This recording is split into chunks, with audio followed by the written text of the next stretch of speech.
Ooh, okay. The devil sounds like smoke and honey. We cannot move. It's too beautiful. Smoke and honey. Smoke and honey. What is it like to hear someone say, I love you, I think that's probably apt. right?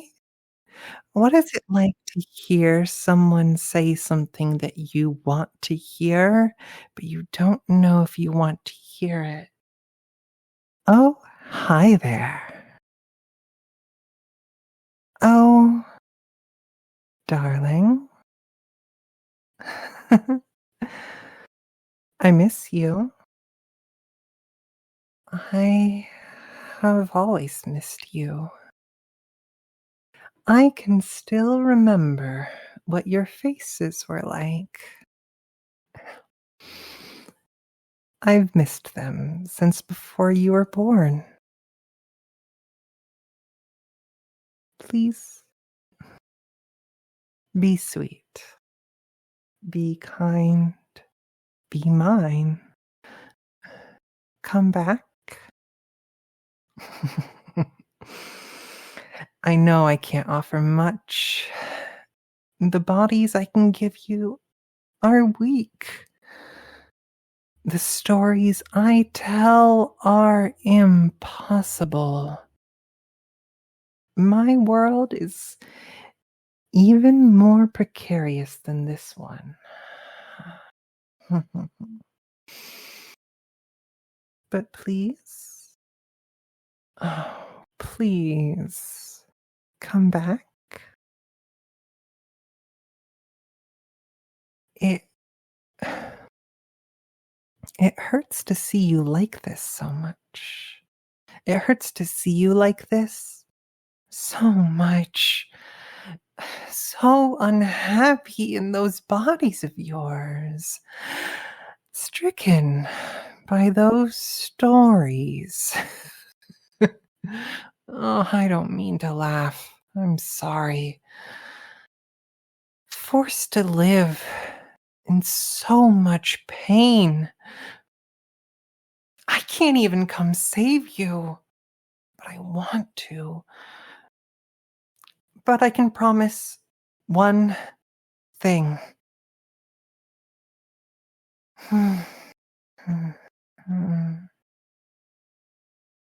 Say the lines with me, you know? Even two can stand. No, no, no, no. There is room for three in my world, and only two in his. 3 a.m., some people call that the devil's number. Fantastic devil voice. Oh, hey. That's the title of the game. We know the devil. Hang on. Remember this image? Oh no, oh no, oh no, I'm really scared. No, it's a good image. Oh, yay! Us right now. Julia, you have to edit this in. I'll do it in post. It'll be easier in post. We know the devil. Oh. He was nice. The captain was right. God is right. Oh. We're dead. Wow. We are truly, completely, objectively, theologically, absolutely the worst. It's my fault. I put the radio on the wrong frequency. How How could I be so stupid? How could I fuck up so bad? They will never, ever forgive us. Brief aside, is the music working? Because I can't hear it. Oh, there it is. Never mind, I'm good. Yeah. It goes down to just like a crackling fire thing for Oh, I guess that's radio static. Yeah. Oh, I guess that's probably what it is. Yes. I mean, I guess it's intentionally both. Yes.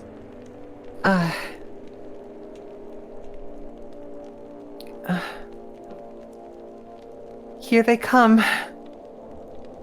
The sirens are calling. The scouts are coming. I don't want to. I don't want to go through that terrible moment. It'll be fine. One hit, 1 second. Beautiful, blessed scout attack. And we'll wake up and everything will be normal. And all will be forgiven. Most. And Jupiter and Neptune's hands are still touching. Yeah. Right?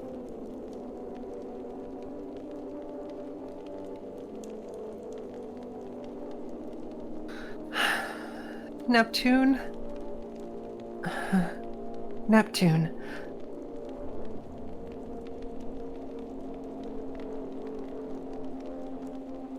Neptune. Neptune yanks the antenna off of the house radio. If God hates the devil so much, he should kill it himself. But instead just a bunch of assholes and kids like us are going to come. Neptune kicks the speakers. And they're all fucking jerks. What do they know? Jupiter grabs her. She's speaking, she's touching, and she.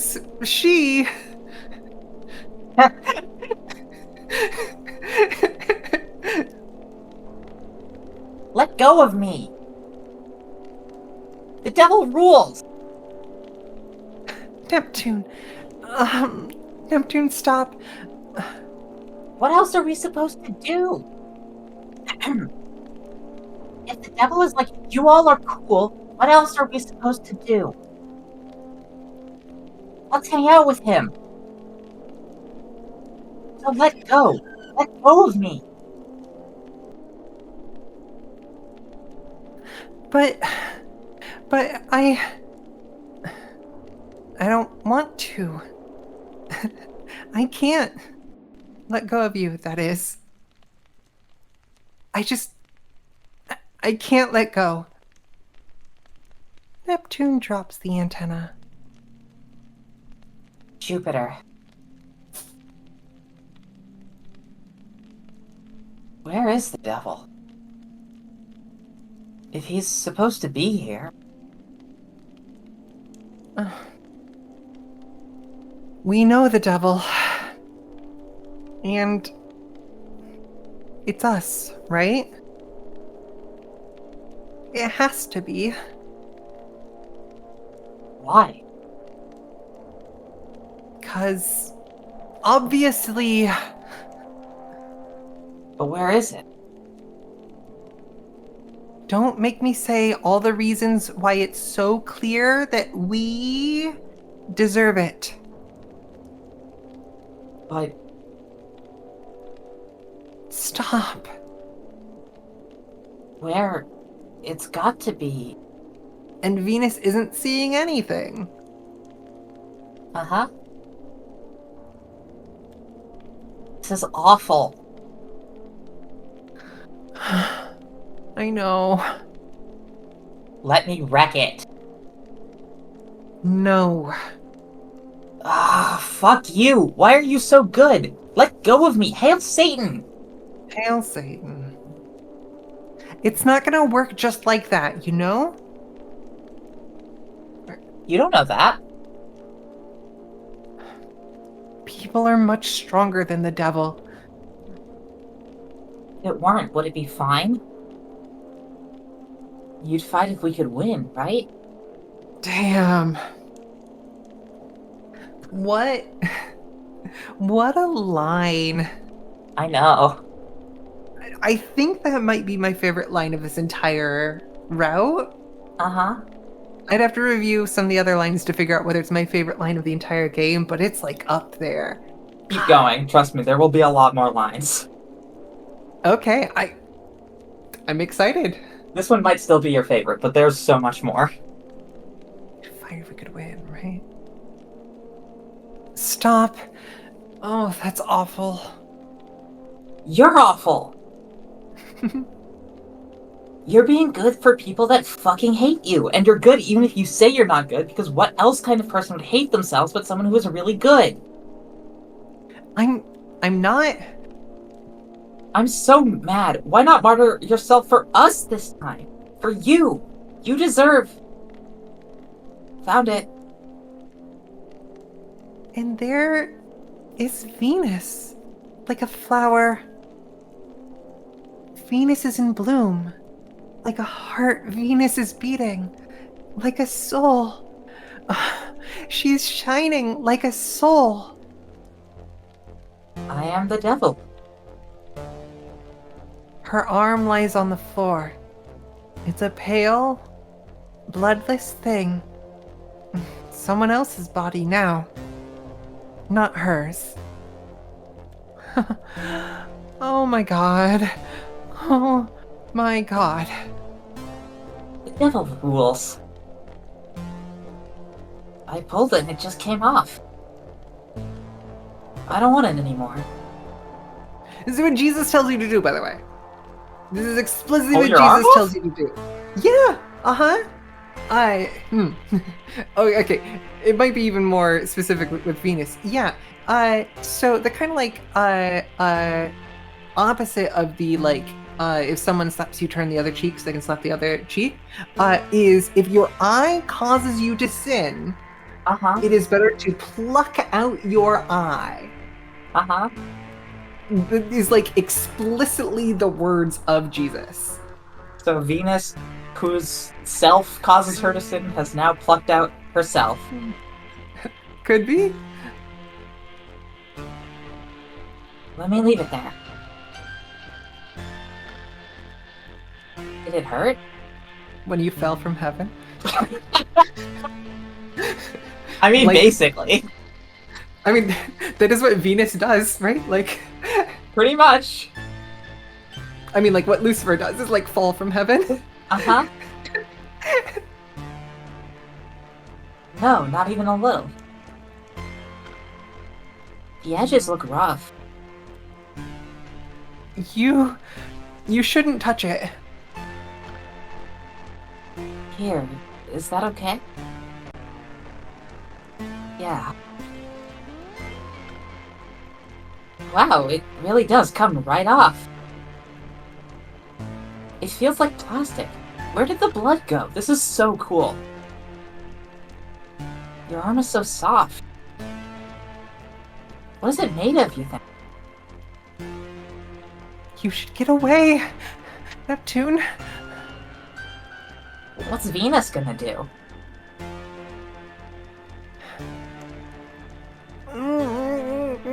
The devil. This will be fixed soon. He's the devil. So are you. Wait, no, that was more of my Neptune, but... So are you. We should stop. We should stop. It's like... I didn't realize how much my body was bothering me all the time before.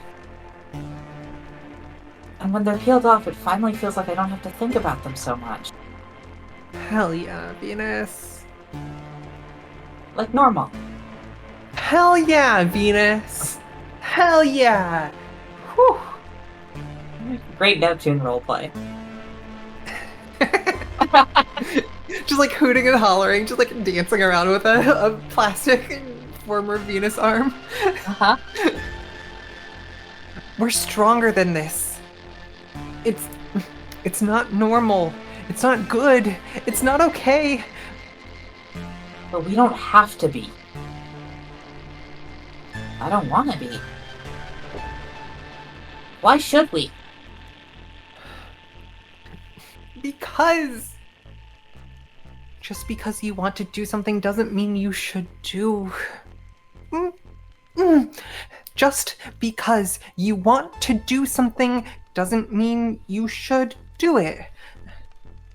Okay, sure. Which one of us should it be, then? Who's gonna get in trouble for being the devil, and who's going to get away?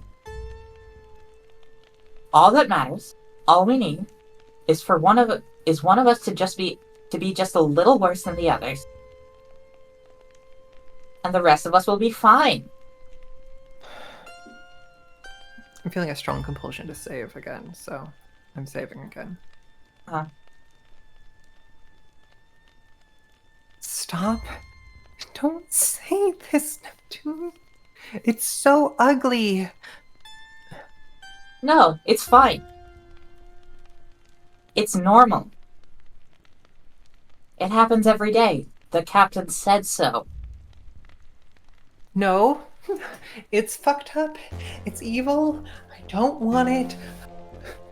Of course, I don't want that. No. You're a really good person. Of course it's ugly. What's ugly isn't choosing one to be the scapegoat. What's ugly is we have to choose it all.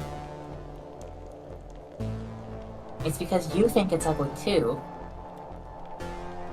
that I like you so much better.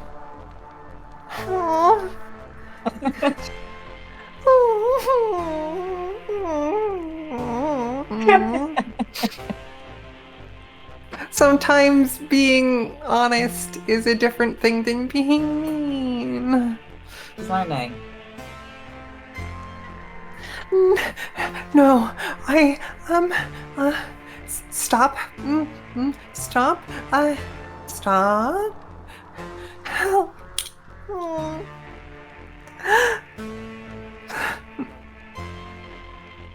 Stop.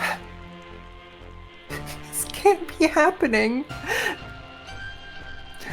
Venus needs her arm back, and you both need to stop saying those things because I know them, okay?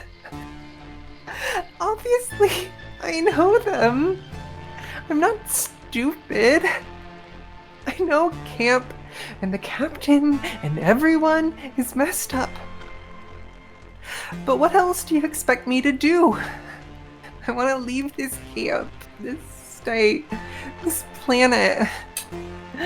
But I can't. I just can't.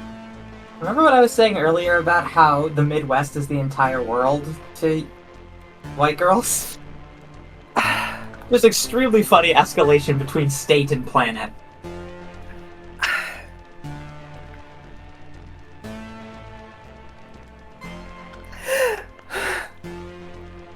It's like a reflex. I can't stop it. I don't know what to do. I'm not making any sense. Help. Help.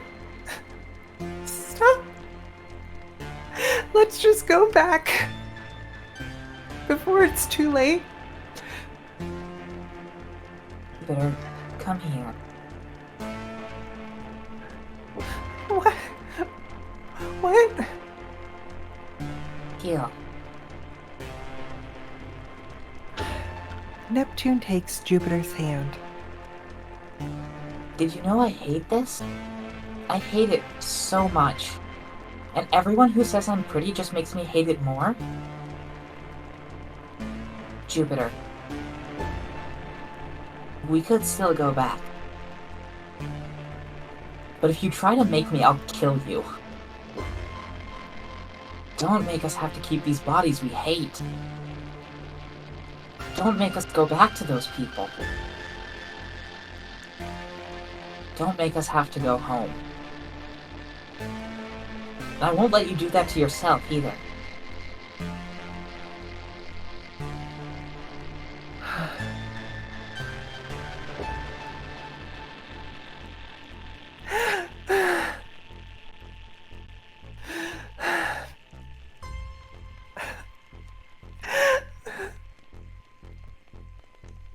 Of course I don't want to.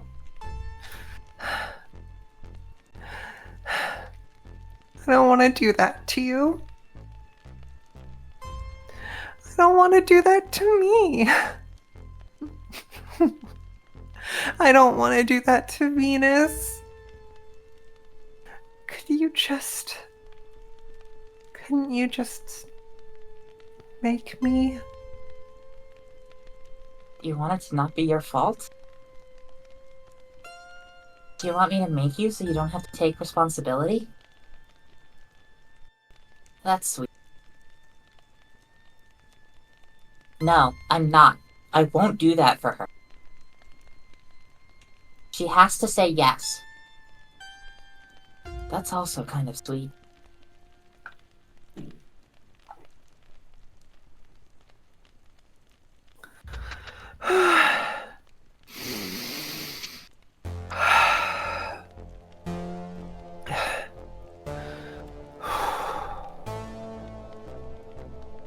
Hey, I'm scared. It's okay. We promise. We really promise. But you need to promise too. Promise me hell is right here. It's right there. Be right behind that door. All of it? Promise? Really promise that there's no going back. If that's really true, if you can really promise me, then I'll go and I won't feel bad about it at all. Promise me there's no chance, okay? If I taste what it's like, I know there's no way I'll be happy being human ever again. If I have to be in my old body again, I'll die. So if you also promise that I won't ever have it again, what I will promise you is, I won't drag you down. I'll stop thinking you're so cool. I won't ever envy again. I promise, when you say you are fine, I will never stop yelling at you until you stop lying.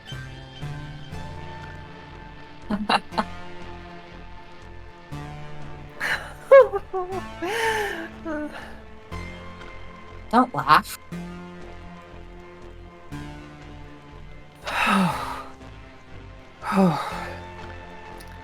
There's a song on the Dead radio that's been playing for a while, but now it is so loud it erases every feeling, drowns out every sound. And oh, how beautiful it is.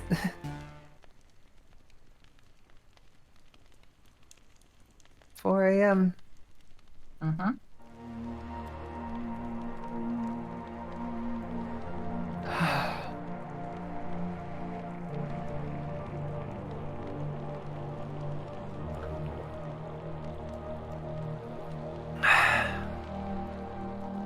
This is the new touch.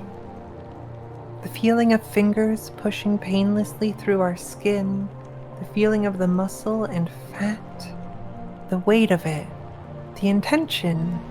It's best friends forever. It's a first kiss. It's a love story. It's imaginable, but it doesn't exist anywhere. Not any planet. We're a dream. We're becoming people no other people have ever been. A human that humans are not. We reach out to each other. Unlike Venus, whose body peels off like the shell of an egg. Jupiter is messier, or she would be if her blood wasn't now lighter than air. It curls like a mist around her. A storm is sure to come. Neptune is starting to run clear. All the ink and sick has boiled away. Venus is really good at helping, and so patient, too. She is a fountain, seeping through the floorboards, bringing the flood. Jupiter finds the spot where Venus's shoulder blade is weeping and pulls with as many hands as she can, and when it comes out, it stares at them, surprised, as if she can hardly believe she can see.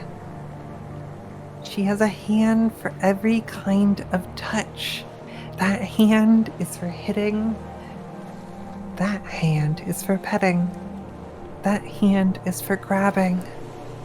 That hand is for holding. The devil isn't lonely.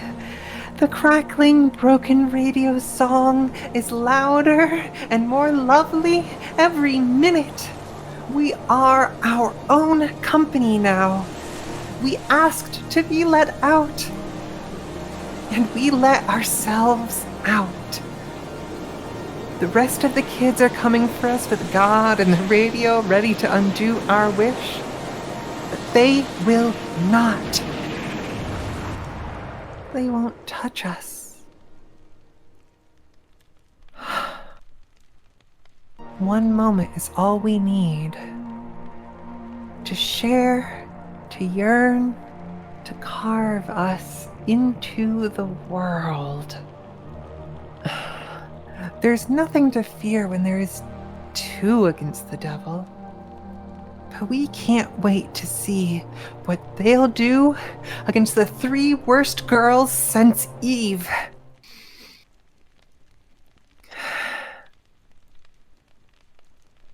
"5 a.m. Camp is much nicer now that we've made some changes. The right angles were boring and distracting, and it was much too small. The captain has no stories left for us. Neptune would not be satisfied until every lie was gone.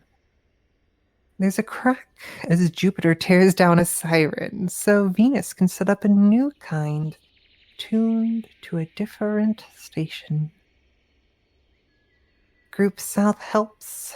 They don't have to feel like they're supposed to hate her anymore. They don't have to feel like they're supposed to hate her anymore. So they don't. Love shines through in the end. Neptune lets herself flow into the lake.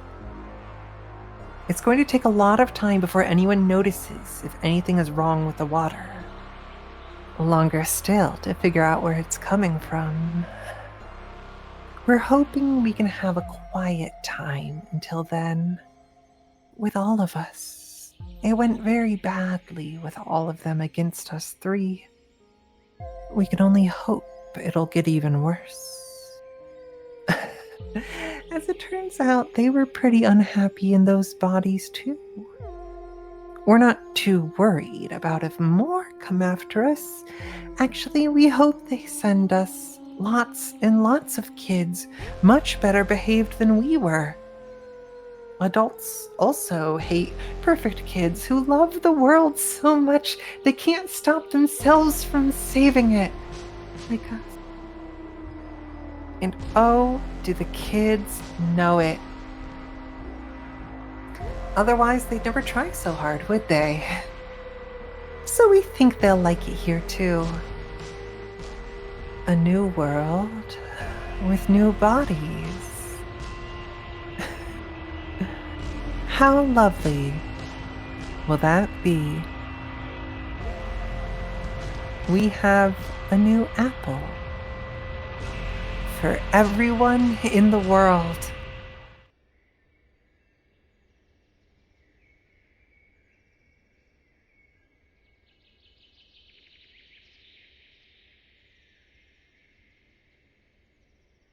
And that's We Know Huh. the Devil. Huh. For the listener at home, your screen is not broken. We sit upon a blank canvas with a. I think if you click again, it will take you back to the title screen, but we can hang out on this blank canvas for as long as you want. I like this flora soundscape, and I'm afraid it'll go away. Very fair. But yes, that's the game. Oh, you know what this is like?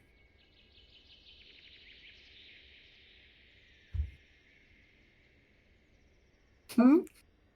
No, Juliet, I don't know what this is like. Would you like to tell me what this is like? This is like the Garden of Eden. Wow! uh, I was not expecting an apotheosis ending. Uh-huh. Ah, this I've game been is. I've been Mhm. exploding every single time you DM me, like, God, I wish I could give these girls a happy ending. Every time you say it, I just have to, like, bite my fucking tongue. Ah! I'm Ah, free! yeah. I.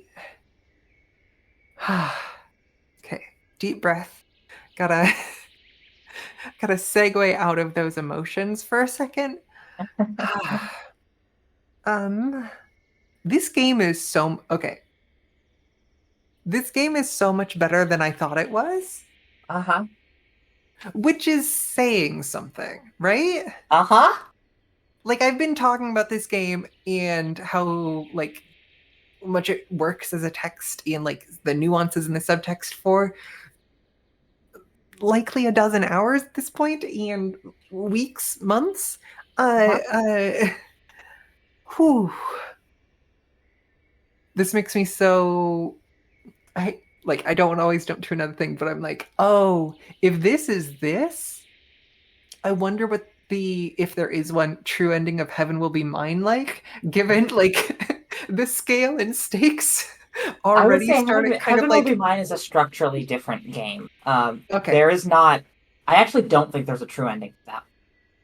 it would it would be harder and different and yeah. Yeah. Um I just okay. So, taking a deep breath in. Well, that was an exhale. How do you inhale?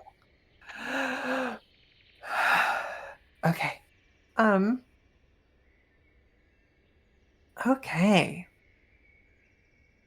So, first things first.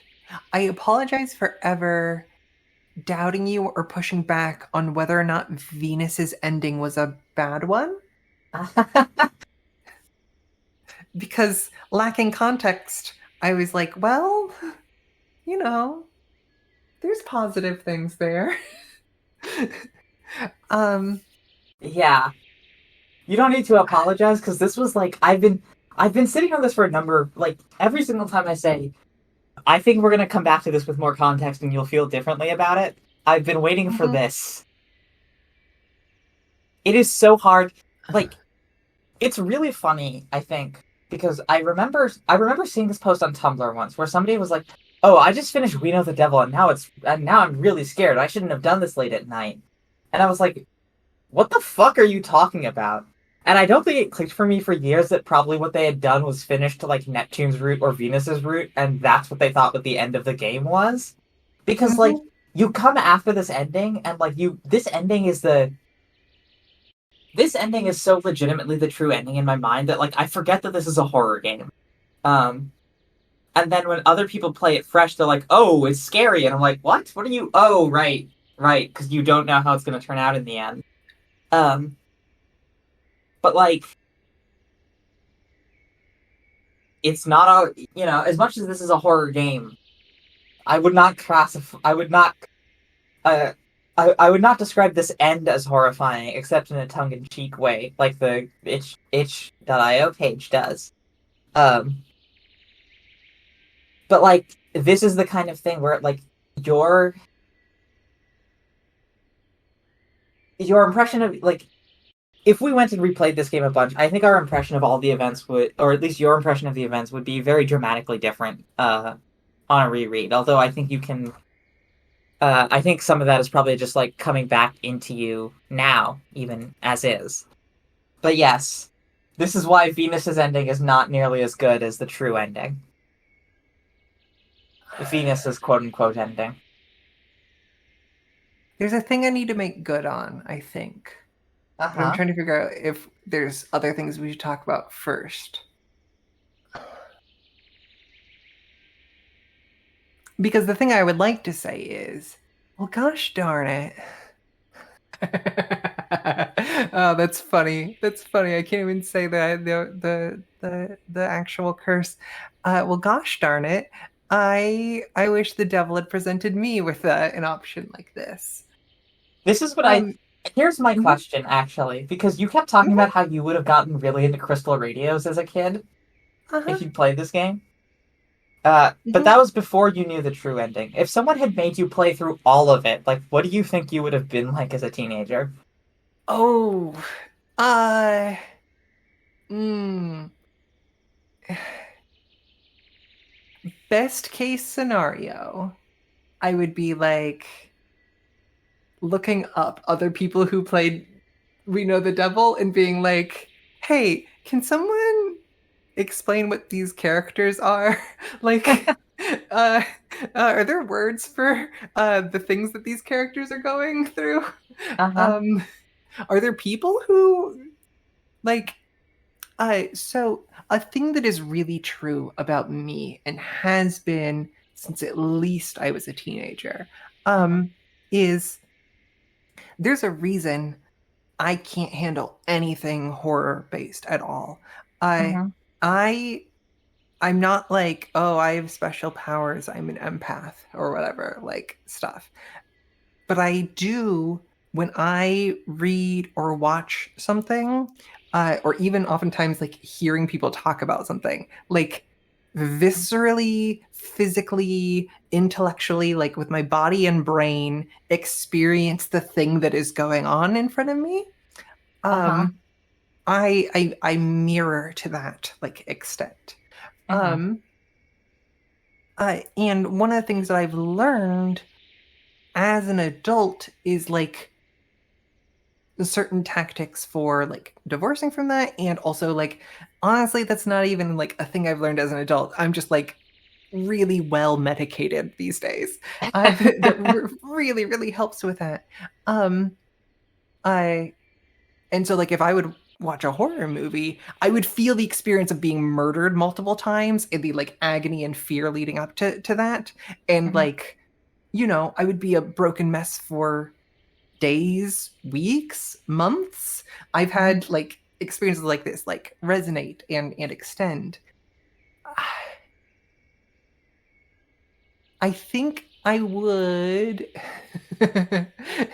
So if I just played one or two or three routes, and I would, like I said, I would genuinely have gotten really into Crystal Radio and then like regretted and felt like all my problems were because I wasn't getting into Crystal Radio.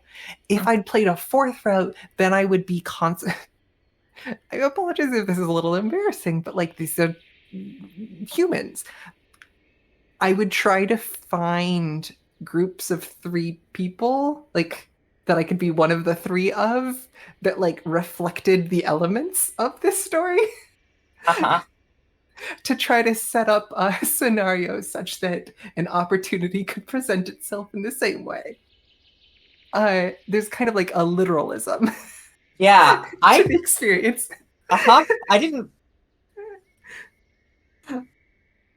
I forgot about literalism and was like, damn. Oh God. Yeah. It's game good. I like I don't know. I don't have a ton of questions for you at this point because I'm just like, what could I ask? Like,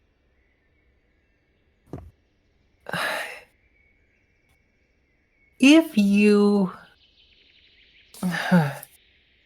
So, how much is this specifically about queer liberation? I would say almost totally. Okay. Okay. I wasn't sure like whether I was like narrowing the scope of the meaning of this too Uh-huh. much. And I mean, like, of course, it is really true that like the full extent of queer liberation does look like an entire rethinking of our relationships with our bodies and like our society and Uh-huh. relationships of hatred and power and uh um I you know, for everyone, not just for the people who are currently um Yeah. excluded into the queer outgroup. Uh-huh. And it's surprising and appealing to me to see that positive ending in this context of storytelling. Uh-huh. Like the fact that there even is a good ending available here is Yeah. like so out of type for like summer camp, Christian summer camp, queer kids at summer camp stories, Uh-huh. where like even a good end is like you striking back at your oppressors and then being struck down. Yeah. There No, is no it's hopeful weird like. how like radical it feels Mhm, uh for how simple it is. It's like mhm. it is not a tremendously complex solution. Uh but it isn't it is told so elegantly that it works just incredibly well. Yeah. I find it like even to the point of like, well, why would I talk about Christianity right now? Why would I belittle this by bringing it back to talk about that? Right? Because I don't think it's a belittling because like I do think it is a very Christian, if not centric, then at least no centric. Um, it is a very Christian centric, right? Like, you know, Hmm.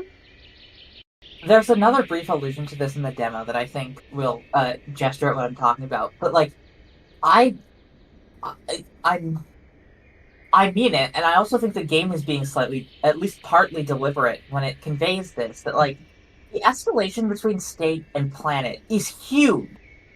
Like, um and like, like I talked about last time, the scope of Jupiter's condemnation is huge, when she condemns herself. It is like I don't think it is about queer liberation, but it is about a very particular power relation. You know what I mean? Um Hmm. it is not about it is not like multiple power relations, I guess I would say, or at least um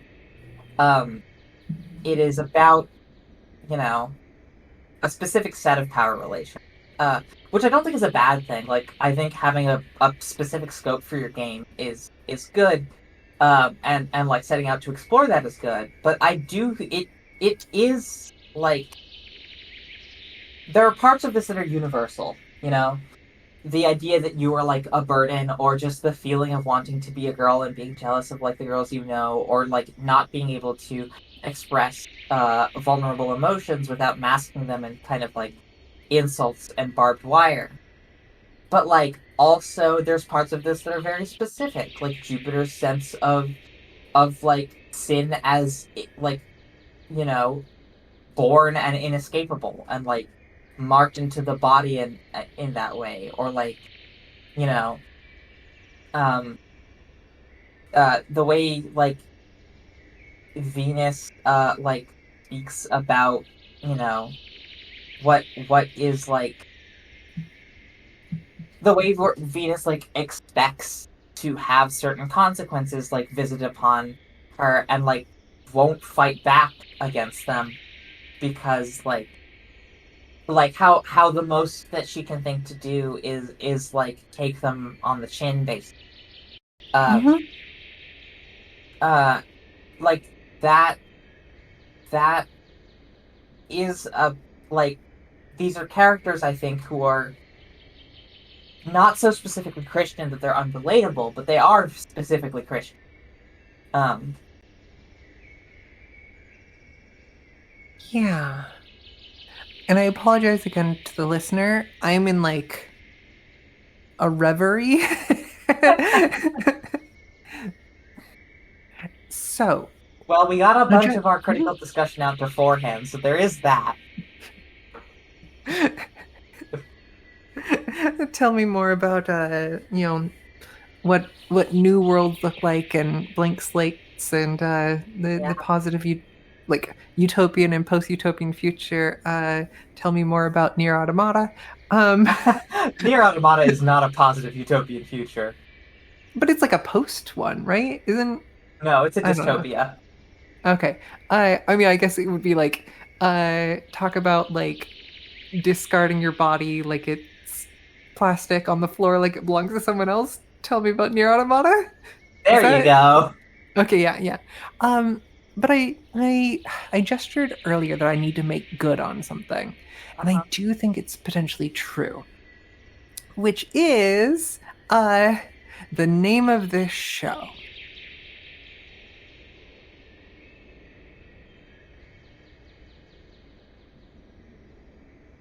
You know the name of this show? I do know the name of the show. Sorry, I thought you were gonna get at something. The name of the show is The Oh, Devil We Know. right, right. Because we start by saying, or like one of the things that we say is that Kavi is known. Uh, we know the devil, and Juliet has known quote the devil of Christianity, right?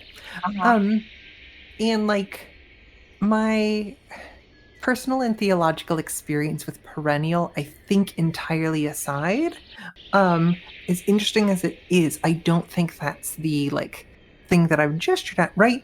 Because as I've said before, it's canon in the text already, so I might as well like talk about it, right? As I said in Heaven Will Be Mertas, being like when I have heard the voice of God, right? Like, and here's where things stop being as relatable. And I apologize for that listener, unless everyone else has already had this experience too, which is Kavi, if the devil came to you Uh-huh. when you were young and vulnerable and at the wrong age and offered you this, Uh-huh. would you have known to take it? Uh, no. Because I wouldn't have known I wanted it. It Mm-hmm. is like a weird thing about my own transness that, like, there's a lot of trans people who will say, oh, I've known, when I was a teenager, somebody had given me a button and said, "You can press this button, you'll be a girl," and they would have been like, I would have pressed that button instantly. But like, I asked that question of myself before, and like at that roughly during my teenage years, and my answer was like, I don't know if I would want to do it if it was permanent. Like, I would do it for a month to see what would make me happier. Um, Oh. but I would give it a fair shot. But it's not something I would do if I knew I couldn't change back in the event that it didn't turn out great. And then Mm-hmm. several years later, I learned about how HRT actually works, and that is basically what I did. Right, like I didn't go on medicine right away, but like almost every stage of my transition, I've approached it with a kind of like, I'm gonna try this out. And if I don't like it, I'm ditching it. So like that's what I did with she/her pronouns and thinking of myself as a woman. And then when I got on HRT, I was similarly nervous, but like a part of what helped me feel okay about it was like, oh, if this makes me worse, like if I feel worse on this stuff, like I can go back and like, it's like they say, a month of HRT is usually enough to tell you whether you like it or not without inducing permanent change. So in some senses, no. Um, in other senses, I was arguably already there in the sense that like, I I have never been a like particularly normative person in a lot of ways, right? Like, in all of the obvious ways that I think any queer listener could identify with. But like, you know, my the way I talk about this is like my dad taught me anti-war, like taught me about national Iraq war politics when I was like 8, younger even 7 or 6, like was telling me about like oh well we're fighting this war but it's not really justified because of this and this and that, like all the weapons we keep talking about finding there don't really exist, and stuff like that. And so it's like I have had a, I'm not going to pretend I was like, a radical at the age of 8, but I would say further to the left than most people I knew, even at that age, and like have not had to like shift that particular part of my politics super super super far compared to someone who like, compared to the distance that someone in Venus's or Neptune's or Jupiter's position might have had to move. Um, in it depends on the question of like what is inside the scope of the offer. Um, but like, and the other way of saying this is like I don't remember if I've told the story about like being 7 in elementary school and like hearing about a Christian school or whatever. Hmm. I don't believe I know this. Okay, well if I have told this on the show before, then forgive me. But like I was around 7, and I remember we were doing like share about your weekend in class, and some kid mentions some school by name, and I'm like, "What's that?" And she's like, "Oh, it's church school." And I say like, "Oh, I don't go to church." And I remember like, you know, several people in this class, like all in sync, asked her like, "You don't go to church?" And it was like I was 7, that was like, "Oh, Mhm. I'm not like everyone else. I am, a capital M minority." And like since around that age, I have like understood on some level that many people in this country, you know, believe that there is something fundamentally wrong with me for having not like for being exposed to Christianity and not choosing to convert, right? Like that this is going to Mhm. bring some kind of sort of divine retribution on me, and not just me, but like all of my family, everyone I have a blood connection with, many of the people I grew up with and like am friends with. Um, Especially, and that became more true like when I moved to this majority Asian like town that I wound up in for most of my like teenage years, because now it was even more like Hindus and like sort of Buddhists and people with those faiths. And so like, you know what is a heathen in Christianity? Are they not already sort of devilish?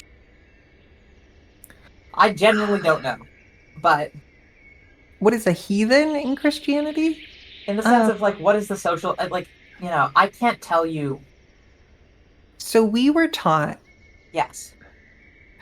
okay, I cannot say this like with enough possible context. Like, I do not believe these things. I am not espousing these things. Just to be like 100%, like 1,000%, make sure everybody knows where I sit on this.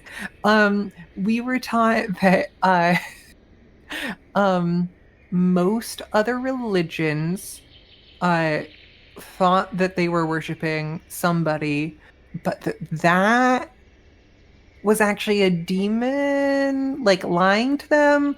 Uh-huh. Oftentimes like Baal, like Baal, like Baal, Uh-huh. would be like referenced in that. uh and we were taught that like, oh, it's so terrible that so many people in China are Buddhist, because don't you know, um Buddhists like sacrifice babies. Like, What? yeah, that was the like just like the like active teaching. I don't I know what. forgot how much they were straight up lying to y'all. Oh no, like incredible amount. I I like I don't know whether this was some like extremely white Midwestern American like attachment of like child policies in China to some like other things, or some like weird connection or whatever. Um, but like, uh, generally speaking, the teaching was that anybody who thought that they had a religious connection, but whose religious connection wasn't through Jesus, was either like, a scoffer, like some sort of like cynic or whatever, which I think is how people largely thought of Jewish people, was just Uh-huh. like as though they're just like almost Greek philosopher like cynics, like, oh, they didn't hear the good news. But that like other religions would be just actively misled by a demon. Yeah. Um, I and like Cynic is a really again, I weird would be really insult, I clear. have to This say. this like tastes so awful to like even form these words in my mouth. I want to like I cannot divorce enough how bullshit, gossipy, like complete falsehood and like deeply Mhm. racist every part of this was. Um, Uh-huh. and obviously, like, I mean, even me as a kid, I'm like, none of this makes sense. uh, Uh-huh.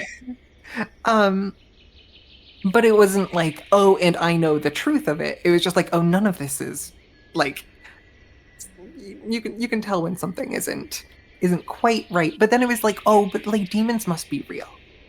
Yeah. Demons must be real. Like angels are real, so therefore I think since angels are real, of course demons are real. So I what I will bet say, what I'll say for you, demons Juliet, are is I hurting think people.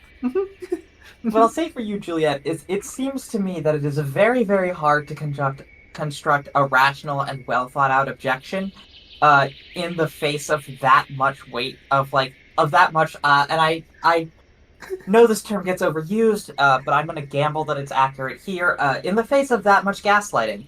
Um, Either you're just gonna say horse shit. no. But yeah, no, yeah. You're totally right. In Given all Mhm. that, and I think this is true for a lot of Christians who grew up in cults. Like you did about as well as you could have done in that context. Good And job. I would definitely attach that sort of uh, discussion and that sort of teaching with um, some of our early, especially in Route 3, some of our discussion about apologetics and this Mhm, idea that, like, they don't have to present you a cohesive worldview. mhm. They just have to be able to, like, dismiss whatever thing you have a question about at the time. Uh-huh. Uh, and if they can just find some way to just dismiss it at the time, that's good enough because the rest of the structure around you stops you from like unless you literally have somebody like I had friends who were not Christian and the idea that like I could talk to them about their religious experiences, like I would talk to them about many other things, but I super could not talk to them about like their religious experiences. Like that would be like bad, you know? Mhm. Um the more I talk about this stuff, the more like, oh no, this is cult behavior. Uh-huh. Um, I genuinely don't think you can understand America without understanding that like the American Midwest is just like flush with cults. Like cults in the name of Christianity that like are desperate to avoid interference in the methods of like in their politics and internal social controls by an outside force. Like mhm. it it shapes so much of national politics that like people desperately do not want those structures to be touched by anybody with the power to meaningfully change them. It is. I know that you. I was gonna say it is bad out there, which I know you know, so you don't need me to hear it. But the other thing I mean is like it is really stunningly dramatic. Like and like I was gesturing at this before, but like this is the thing that takes me aback as someone who grew up in a religiously like pluralistic like community. The capacity of the church to decide what is reality that and like have that decision accepted by a majority of the people like in a given community is like it is stunningly large, and that just like I can't overstate how like hard that is to like I feel like that's so much harder to do in a world where you have a religiously pluralistic like group because you can never like there are always going to be a minor no matter which priest says what there's always going to be some group of people who don't care about that guy who can observe the world with their eyes and ears and like that sort of competition feels to me as though it keeps some of that like uh reality determining capacity under control. I'm trying not to like overly talk up my own childhood as like my own childhood communities as like flawless, but I do think that like the degree of like I grew up in a place that had many of its own problems, culturally and like materially and economically and so on and so forth. But like that sort of cult behavior is something that I never really understood as a kid. Like even as someone who knew that there were fanatics in much of America, many of whom wished to, many of whom perceived me as probably some kind of like fundamentally, at worst evil and deceptive, at best misguided and foolish, and in both cases condemned to suffer eternally for it. Like, I can understand that at an abstract level, but so much of my adulthood has been about realizing about like what it like growing up for me is like, oh, it took work and it took like really like immense and powerful and violent structures of control to make people like that. And like encountering people who have like lived through those structures but have perspective now or else they wouldn't be talking to me. Is a lot of like, you know, I have been graced with the luck to live far away from the machine, and learning about what that thing is like from the inside is like a really like it's almost worse, than I could have imagined. It's terrifying, genuinely. Like I don't know what I would have done in that in a structure like that, like or if I was like dropped into a structure like that as the person I am now. If I was born in it, obviously I would have like adapted as the way anybody who was born into it like grows up thinking that's normal. But like to face something like that as the person I am now, like it is a scary thing to imagine. One thing that I don't talk about a lot, and doesn't need to be like gone into a lot of detail, but I think like is also worth gesturing is like when you're in that experience, you're also being told that like you're on the good side of the fence. Yeah. That like, oh, this is the good things. And like you get to sing together with people and like that taps into a like deep human part of you and like connects you with this togetherness, and you have this like very fleeting sense of community that you're constantly trying to chase, but like clearly other people around you are experiencing, so like you sympathetically like perform the experience of feeling a community. Uh-huh. um and you sing the songs about the blood every week. You sing the songs about the blood. um but gosh, it's wild, you know thinking back to our Destiny conversation a little bit. Uh-huh. Thinking about the crow and the prince and the Savathun, right? Yeah. Uh it's wild that that and I share a body. It's wild that that person who experienced those things and I share Uh-huh. memories, even if we don't even have like a continuity of memory. Like we've got something close to a continuity of memory, right? And like that's wild. Yeah. Does that make sense? Like Yeah, no, it's like it seems like, you know, my femininity was a significant change, but it seems like a much less dramatic one than the kind of girls and guys and the kind of people who come out of these cults. Because it's like, you know, I am still mostly the person I was before. Um, and for people who come out of these situations, it's like I've never been the kind of person who is like my old self is dead and I like like or wasn't a real person or something like that. But mhm. like recalling this makes me understand like on a much more visceral level how that like conclusion can be something like how that you come to think of yourself that way, because it's like the self you must need to construct to survive a place like this is just insane to me. Like, not even in the sense, like, both in the sense that it boggles my mind, but and in the sense that, like, that person must need to say some insane stuff to survive, to, like, must need to say and believe some insane stuff to live in that world, right? And, like, Mhm. that happens in here. Like, Jupiter says some fucking unhinged stuff. Venus says some unhinged stuff. And Neptune, who's the only one halfway out, is the most, like, normal person in this group. In the sense of my normal, which is to say not like wildly, condemnatory of the world beyond the world she knows, or that she happens to live in. But, like, Mhm. it is so, like, I mean, that's the thing that's, like, so strange to me, is, like, the world that you grow up in a place like that is so fucking small. And, like, this is true, I think, to some degree of many Americans, even white Americans who grew up in the coast and like, in all sorts of places. But as someone who has always had family scattered across the globe, like, it's just, like, it is such a...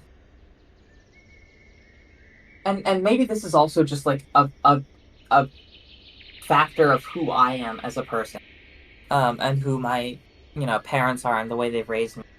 But, like, just to have such a small perspective on the world, and to not even, like, realize that there is so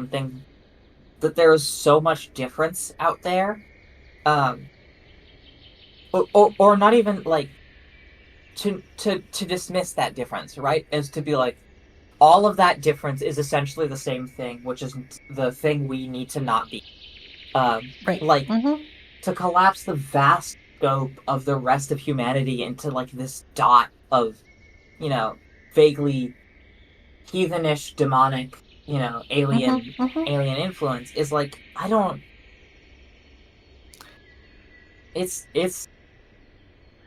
It's like, it's heartbreaking in a way that doesn't make me want to do, like, I don't want to be the person who has to fix that, but it does. Is like, how do you live like that? Like, it's unthinkable to me. One of the things that I try and both say and do, one of those little phrases that really works well for me because it captures a lot of what I do Mhm, is to delight in the variety of the human experience. mhm, Which is to say that, like, things don't have to be like good and perfect in order to like participate or enjoy or like view, like from somebody else's participation or whatever. mhm, That there's just so much to learn and see and know, or not even know, but like experience even a tiny little glimpse of or whatever, that mhm, like it's all so exciting. And to cut yourself off from all of that is like secretly this extreme like sadness and deprivation. And like this is a mhm. very selfish way of looking at it, but I don't know. I feel okay looking at it from a particularly selfish point of view, which is to say that, like, hey, people who are inside that, you not just the way you treat others will be better, but like the way you live your life will be better if you have the opportunity, the capacity, the willingness, and the choice to delight in the variety of the human experience rather than despise it. And I know like that's also part of queer liberation. That's also part of our like entire movement and everything. Yeah. Um, but I think that's a worthwhile thing. Uh, so when I asked whether you would take up that choice, Mhm, um, I really appreciate the answer and the discussion that we've had from it. But I do also mean it in a bigger way. mhm, If you were given this choice, mhm. do you think you could have said yes? I Like the ending. I think so, because as a teenager, I think I was already, like, if we carve out all of the the sort of, like, set dressing, I guess I would call it. Mhm. not that it isn't important, but like, if you reduce this to the question of, are you willing to, like, define yourself as something fundamentally alien to most people you will meet, um, if it will make you and, some of the people around you, like, if it will free you from the confines of what feels like a trap, I think I would have said yes. Because on some level, by that age, I already was saying, like, yes. I mean, like, I came out to my best friend as non-binary at the age of 15, I want to say. Like, I was in some ways there, and I didn't know what I wanted to be yet, but I know what I didn't want to be. And that was normal in many different senses of the word, right? I didn't want to have normal politics if normal politics meant accepting, things that were, you know, cruel or, unjust. I didn't want to have a normal approach to my gender if that meant, participating in the same sort of misogyny that I felt I was, you know, being asked to perform and being, punished for rejecting. I was like, the things I will, the Venus comparison I can make to myself is like, yeah, I did lose it and like actually attack somebody to get people off my back, but like, I was pretty committed to not being the person people wanted me to be at that age. Like, I was willing to risk the sort of physical violence that Venus did, and I would not have walked back on my choice if I had not had the if somebody had asked me to do so. So I think probably because I think I was like partway there already, um, and because I think the limits on my imagination were much like and some of this does come back to the environment. I do think that because of the nature of like not having something nearly as monolithic as what you grew up with, that like the limits on my imagination were much bigger than someone in that environment. Like I could imagine many more different ways of seeing the world, aside from just like here's the relentless authority that you have to listen to, and then your only other option is like capital S sin. Um, and like I had been raised in such a way to believe that like rhetoric and argument and people having different opinions and like hashing that stuff out was important. um so like that sort of disagreement, like that sort of deviance from the normative state was like not, I think was scary on an interpersonal level, but like not, it didn't come to me as like something that was inherently wrong in and of itself. Hmm. I am going to attempt to tell an unbelievable story. Mm-hmm. Many years ago, I think many counts, yes. I had a habit, an interesting habit, perhaps, or a simple one, perhaps, of walking. Um, Miles of walking, Mm-hmm. hours of walking, most days. Um, it's a good habit when you are confused and uncomfortable with your body. It's a good habit when many things are not safe places to stay in one place. Um, it's a good habit when there's another place that you can try to find, and then you get in that habit. Um, this is something that stuck with me. Obviously, I could walk back then much better than I can now, but this is something that stuck with me through, the full gamut of my teenage years into college. Um, though at college there are many fewer and many more safe places, life is complicated. The one I went to, many places you can still get into, regardless of time of day, regardless of use. Which is to say, one night, not so different from any other, handful, dozens, maybe even hundreds of nights like this, Mm-hmm. I found myself in a lecture hall. A lecture hall quite like one that I, many, many years later, would teach in. Um, one of these big ones. Uh, Easy to get into if you know how. Not particularly difficult. They tend not to lock all the entrances. This is night. The preservation of night. You know, uh, uh, people are not here. Likely the entire building is empty. And that one night out of how many dozens or hundreds of others, I met the devil. And it was interesting, a surreal experience, and the offer was presented to me. Not exactly the one here, but not so different. If you had the choice, the power, the control, the tools to chisel the world as we know it, if you had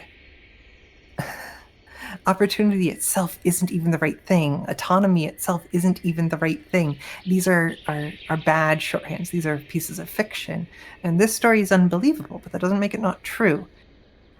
If you had that power or control or something, and the world was like clay to you, on a level of the way constants work, right? On the level of the way human beings interrelate to one another, on the level of the political and social and metaphysical.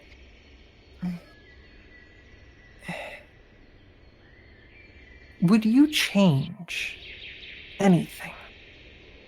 And like the answer has to be yes, right? Like the answer, of course, is yes. Like there's so many things that are wrong, and there's so many things that are bad. There's so many things, so many of them I would only learn so much later, that are outright scary, even if you are not scared by a scary image of a girl spilling ink on the screen. I'm speaking mostly in thermodynamics there, which is not the relevant point, and not even in the scope or scale of, as you say, this state, this planet, which is the scope and scale. You know, very anthropocentric. If you had the possibility to change whatever you would like to, you would have to say yes, right? As I say, the chance, the offer, the option, the answer has to be yes. But here's a problem with being just the wrong amount of literary, just the wrong amount of still passionate belief, just the wrong amount of solidarity, and just the wrong amount of self-loathing, of self-doubt, of abnegation of the self. Not self-loathing at all, but self-doubt, doubt of the self, doubt in the self, doubt of the self's existence, not of other people's selves, not solipsism, but the internal self, an anti-solipsism, if you will. This gesture, this idea, this offer, this option, to take up any change upon the world, you would have to say no, right? To entail any change upon the world would be itself an act of narcissism of the highest order, an act of hatred towards others of the highest order. To have control, to be not a god, but lowercase g, maybe, even for a moment, would I'm not sure I require. see much of a difference, but Well, bear with me. One might be reality, one might be only what we know and experience, but still, to make changes, to make a change, requires an element of certainty in oneself, because there is a good chance, about even, maybe worse, that you can only make it worse. That you will only ever make it worse.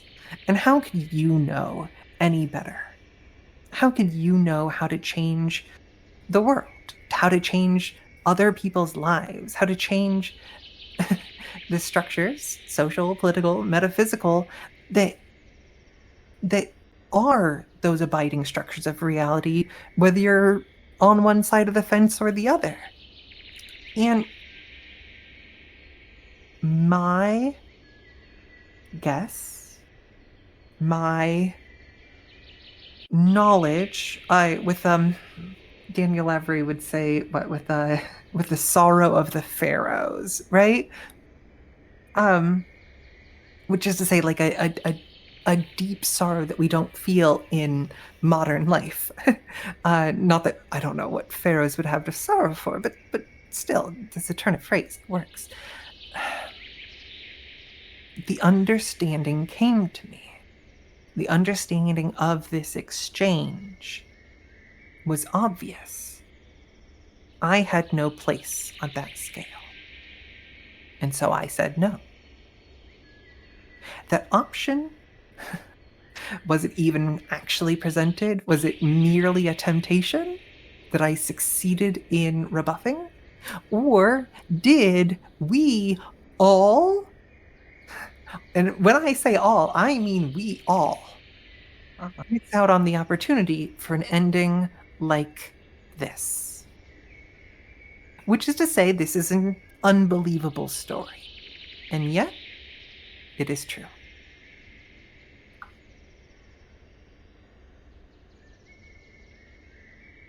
We know the devil. Certainly do. Which is That ridiculous, right? Sorry, go on. I was going to say, one of the things about this is, in spite of everything, I don't think I would want to be the devil. Because I don't want to sell the control of that story out to something as petty and small and, like, imperfect as Christianity. And when I say that, that's going to sound odd because a fourth of the world is Christian. It is the largest religion on the planet and has the highest number of adherents. It is not a majority, but it is a plurality. But, like, I say that and I have to, like... The trick my father taught me is that you think in powers of 10 to understand the scope of the universe, right? That you have to find reference points of things you know.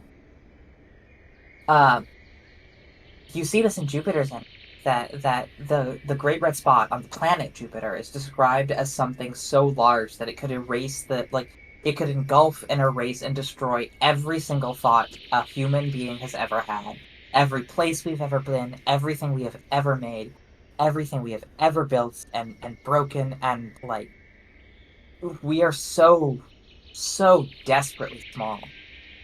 And the world as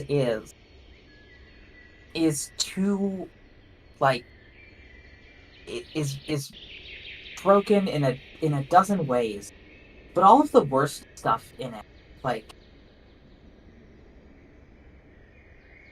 I don't want a utopia built solely in opposition to something as small as Christianity, or something as small as Hinduism, or as Buddhism, or as anything like that, because it would be so, like, confining. And you know, is there going to be such a thing as a woman in the gender utopia of our dreams? Is there going to be such a thing as a man, as a girl or a boy? Who knows? I don't. I have to live in the world as it is, and not as I might dream it. But, like, I don't want there to be a cultural monopoly on what it is to tear down the things that hurt us. And I don't like. I think I would have been quite frustrated if the devil was the only way I could be a girl. Um, because I have so many of my own stories that aren't untouched by this book. And not even my own stories, but my people's stories. And like, have that all just stuck under this umbrella is frustrating.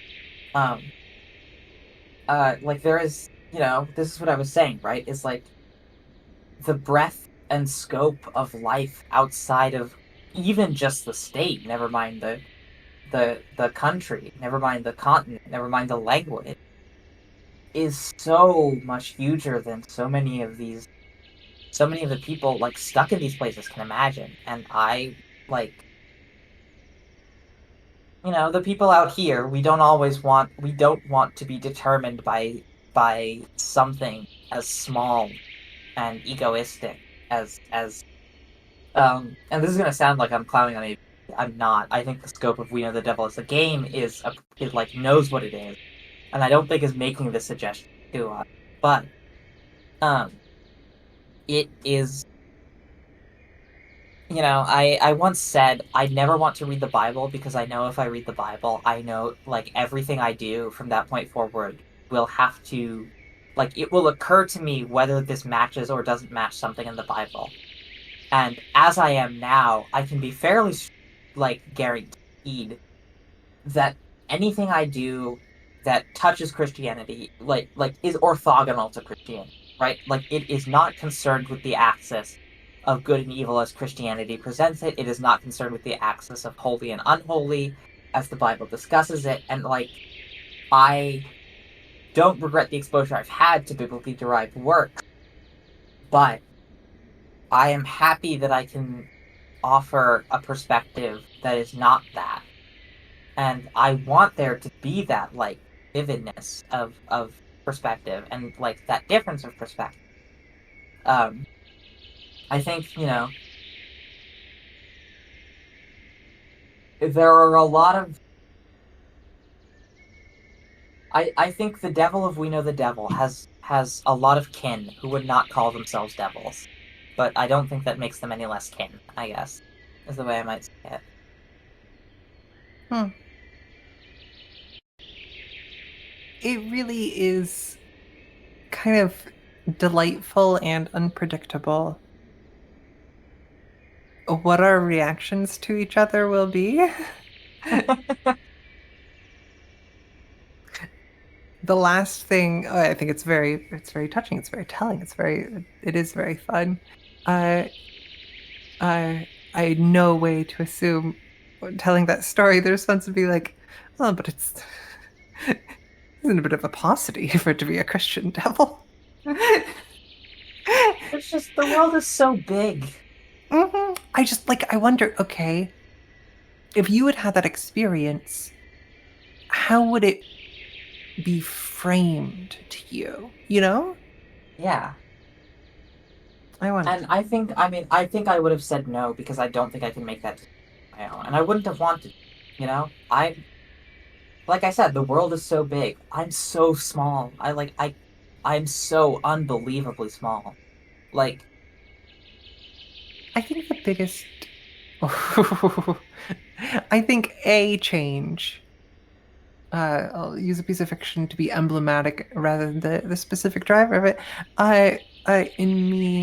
In the time sense, because I would say yes, I hope, the likely presented, I would never be presented with that chance again. I never will be presented with that chance again, to be more frank and less subjunctive. But like, I would certainly need to say yes, right? I've seen how Madoka ends. I know what a happy ending looks like. I worry about you, Juliet. Which is likely the most Juliet sentence I've said in a long time. Which is to say, I don't know, man.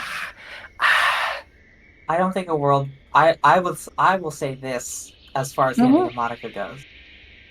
I don't think the world. I don't think a utopia built on the sacrifice of Girls Who Love Too Much is can truly be called the name I had to give it. Mhm. Is that where we leave it? I think that might be where we leave it. Oh, wow. Um, friends, audience members, y'all, thank you for being through all of this with us. And it's not over yet. I have been a series of mathematical constants and functions upon the universe, appended in the United States legal system as Juliette Lewis. You can find me here at Mousewife Games on YouTube. You can find the visual novel that I talked about at the beginning of this arc at Mousewife Games on itch.io, and you can find a lot of me trying to write about things and trying to delight in the variety of the human experience over at Folly on Co-host. And I'm Kavita Pururi. You can find me on co-host at Your Girl KV, and you can find my decidedly non-Christian approach to utopian thinking, hopefully, at yourgirlkv.itch.io. And briefly, I want to shout this out. I believe that what is the itch page of this game? I'll try to pull it up. I believe, yeah, it is at pillowfight.itch.io/we-know-the-devil. It is also on Steam somewhere, I believe. Uh, you can find it on itch. It's available for $6.66, which is a much funnier price than the one it's available for on Steam, and therefore I think you should buy it on itch. But however you get it, you should absolutely play this game. You should support the people who made it, and just shout out to both of them. Thanks so much for writing this. I have deeply enjoyed showing this game to many, many people in my life, and deeply enjoyed seeing it like show them a take on the thing they grew up with that I don't think I could have captured on my own.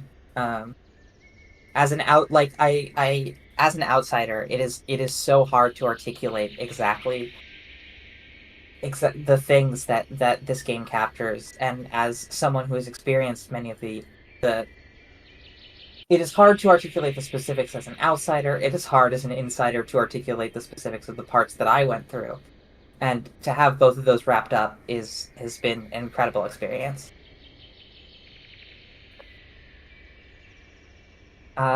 We have been playing, as Kavi just told you. We know the devil. I'll look forward to seeing all of our audience next time on The Demo We Know.